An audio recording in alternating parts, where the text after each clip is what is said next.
네, 경기 화성병 권칠승입니다. 한동훈 장관께 질문하도록 하겠습니다. 최근에 이제 대선 당시에 어떤 언론의 인터뷰권으로 최근 정부 여당에서 이제 가짜 뉴스 공세를 많이 하고 계신데요. 인터뷰 내용이 사실과 다른데 그걸 이제 인용한 거를 문제 삼아서 방심위에서 가중금도 내리기도 하고 지금 그런 일들이 있다는 걸 알고 계시죠? 그런 수사가 진행되는 것 정도 알고 있습니다. 네, 예. 오늘 모 국회의원 사무실에 압수수색도 있고 그것도 알고 계시죠? 제가 사전 보고 못 받았습니다만 와서 얘기 들었습니다. 네, 다 보도가 됐으니까요. 근데 지난 대선 때 대장동 그분이라는 말이 대선 국면 때 굉장히 유행했습니다. 들으신 바 있죠?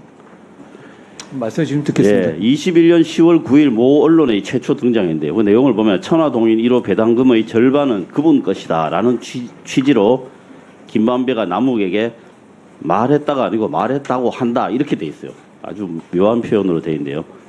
근데 그로부터 3일 뒤에 당시 윤석열 대선 후보께서 페북에 이렇게 글을 올렸어요. 대장동 게이트와 민주당 내부자들은 모두 그분으로 이재명 지사를 가리키고 있다. 아무리 보호막을 쳐도 상식을 갖춘 사람들은 모두 그분이 누구인지 짐작한다. 이렇게 글을 쓰셨어요. 물론 이 자체가 나중에 가짜뉴스라는 게 밝혀졌어요. 내용을 아실 테고요. 근데 이걸 근거로 해서 언론 보도들이 막 잇따랐어요.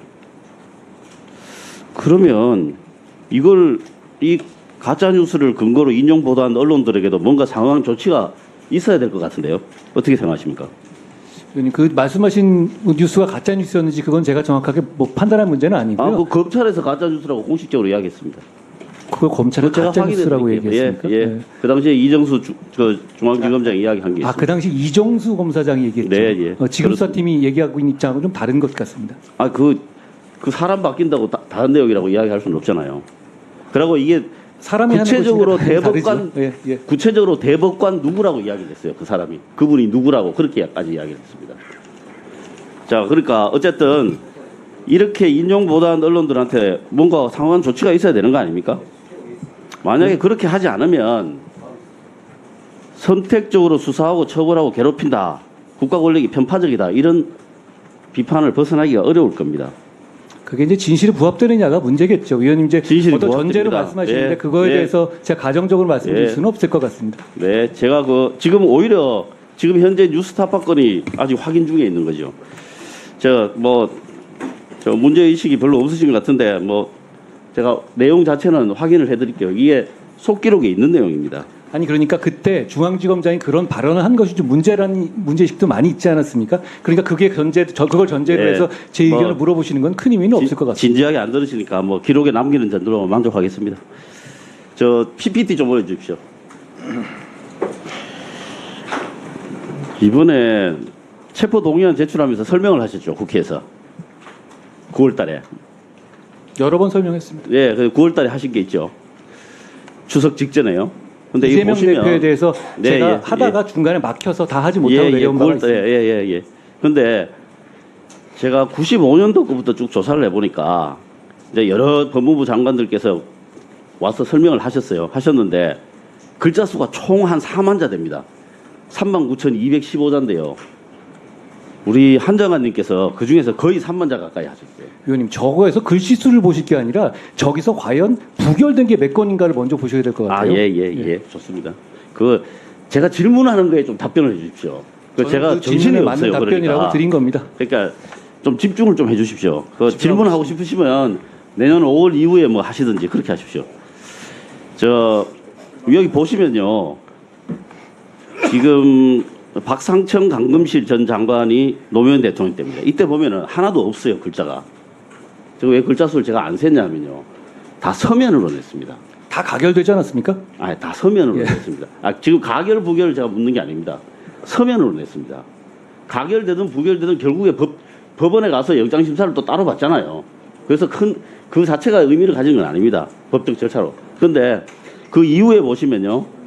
이기남부터 김현웅 전 장관까지, 그 다음에 박상기부터 박범계 장관까지, 이게 문재인 정부거든요. 한번 보시면 우리 한동훈 장관께서 국회에 대한 존중의 마음이 너무 없으신 것 같아요. 제가 존중하니까 상세히 설명드리는 겁니다. 자, 제가 말씀드릴게요. 왜 그런지 제가 말씀을 드릴게요. 그 설명하신 제가 가지고 있는 설명하신 자료 3페이지에 보면요, 이렇게 돼 있어요. 성남시에서 일어난 전형적인 지역 토착 비리 사건인 백현동 개발 범죄 혐의입니다. 그 전형적인 지역 토착 비리라고 누가 확정을 해줬죠? 저는 검찰의 입장을 설명드리는 것이고요. 그걸 그러니까- 듣고 판단하시는 거죠. 그러니까 검찰의 일방적인 주장이죠. 그러니까 법원에서 기각이 되는 거예요. 아니 이게. 영장이라는 것이 당연히 검찰에서 증거를 가지고 판단하는 주장 아니겠습니까? 증거가 부족한 상태에서 오신 거잖아요. 그 다음에 그러니까 제가 존중이 부족하다고 하는 겁니다. 그 다음에 이 의원과 위원님 의견이십니다. 자, 이 의원과 정진상은 연배가 높은 김인섭을 형님으로 호칭해왔고 성남시 시장 재선 이후 이 사건 개발 사업 관련 청탁이 돌자 보답을 해야 할 공생관계였습니다. 아무런 근거가 없어요. 이거 백현동 사건이잖아요. 그 백현동 사건에 대해 가지고 이번 법원에서 영장 심사할 때 직접 증거가 부족하다 이렇게 이야기했잖아요.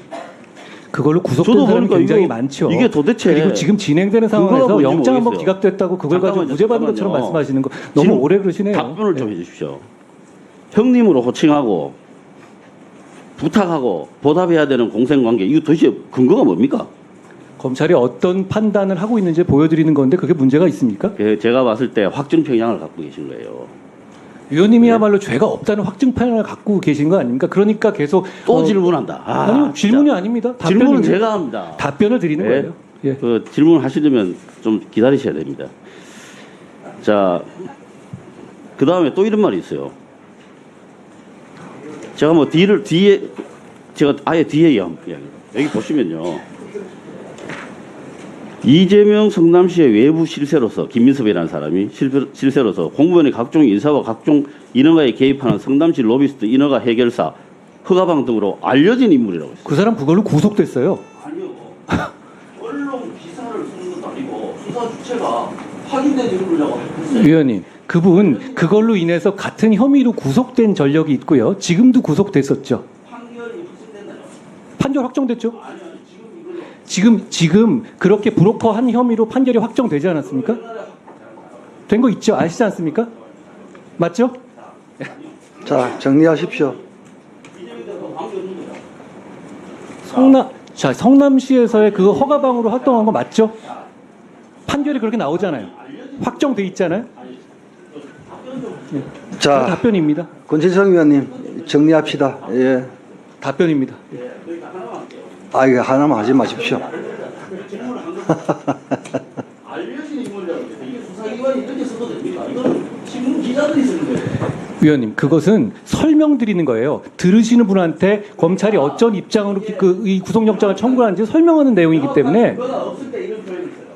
자, 권진성 의원님. 그렇지 않습니다. 아까 말씀드렸다시피 의원님도 판결 확정된 거 알고 계시죠? 그거는 이재명 지사하고 관계없는 거잖아요. 그분이 그런 활동을 해왔다는 거 설명하는 건데 그게 판결로서 확정이 안 됩니까?